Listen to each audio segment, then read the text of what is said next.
Było tego sporo. During last night's presidential debates in Poland, there was a lot of foolishness, but we heard the most when politicians from the ruling coalition talked about the European Union and its crazy policies on migration, economics, climate, and even defense. A doctoral dissertation could be written on this subject, but in this program, we will focus on one aspect: energy policy. We begin with a statement from the Marshal of the same, Szymon Hołownia.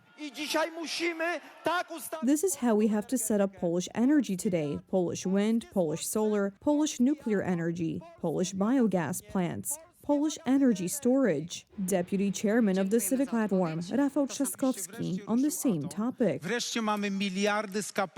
Finally, we have billions from the National Reconstruction Plan to modernize the grid and create energy storage facilities. Finally, we can also invest in renewable energy sources, and while doing this, temporarily use gas, of course. And all this together because finally there is a plan. Finally, it is being put into practice, and it will lead to lower energy prices.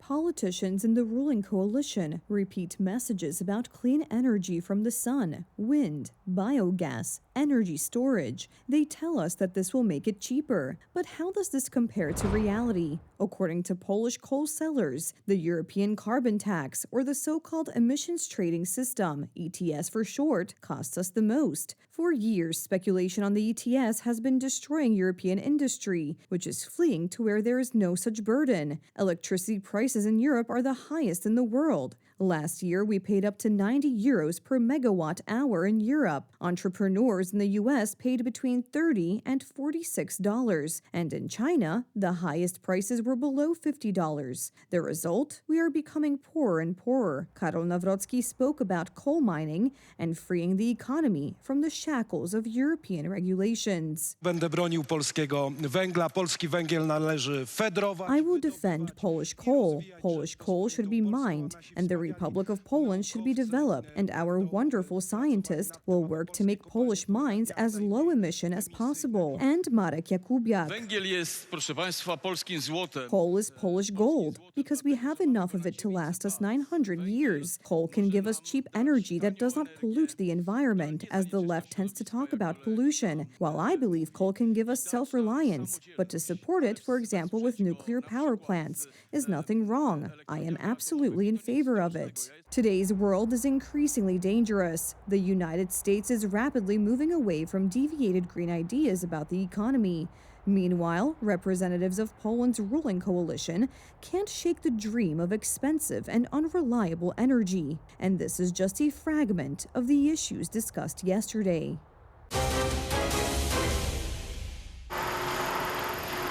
This is one of hundreds of thousands of companies that are making a fortune selling in the United States, thanks to cheap labor and low production costs. In this case, we are talking about furniture made of exotic wood. For the recipient, the Made in Thailand sticker has the added value of exclusivity. Now production is going full steam here, double the manpower and zero downtime.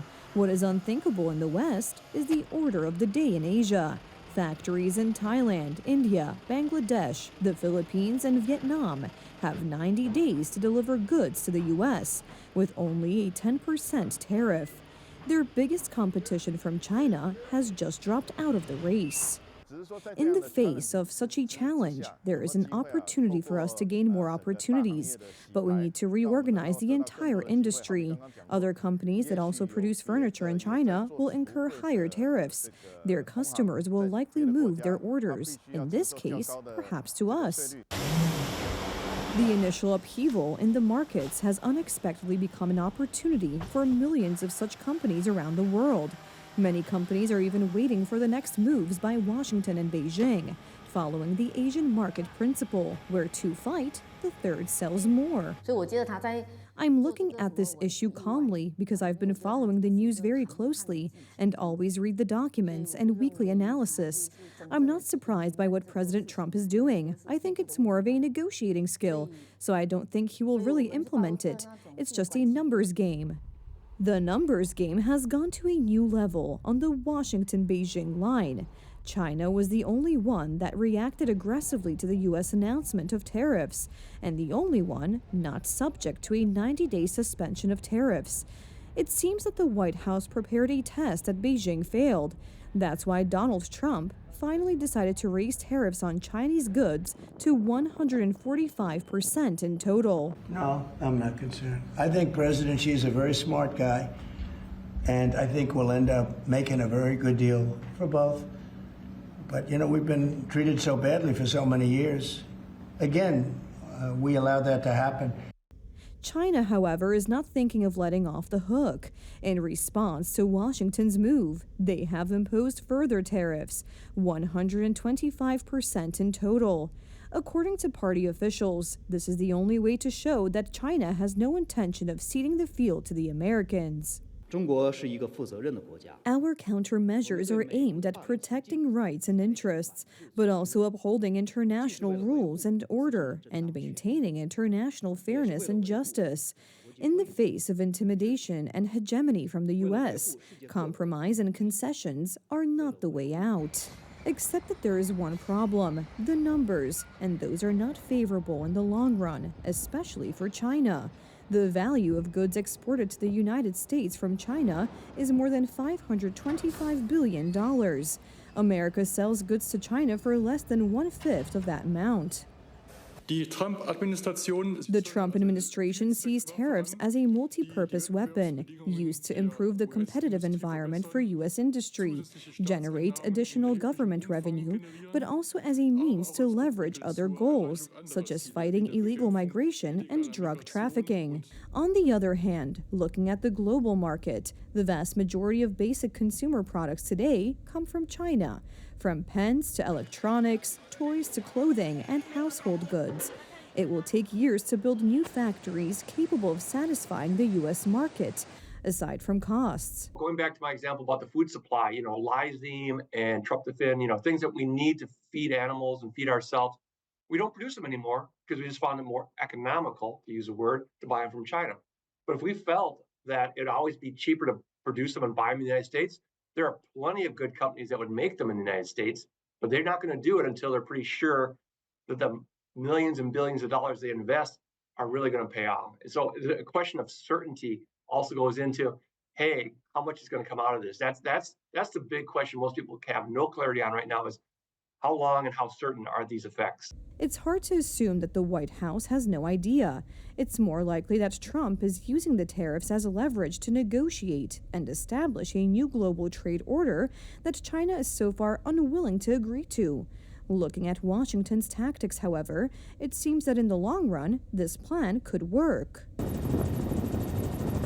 This is what has happened here in Panama, for example, where the authorities not so much forced Chinese companies out of strategic ports around the Panama Canal, but allowed them to sell them to U.S. corporations. Now, much to China's fury, Panama has agreed to deploy U.S. troops in the canal area.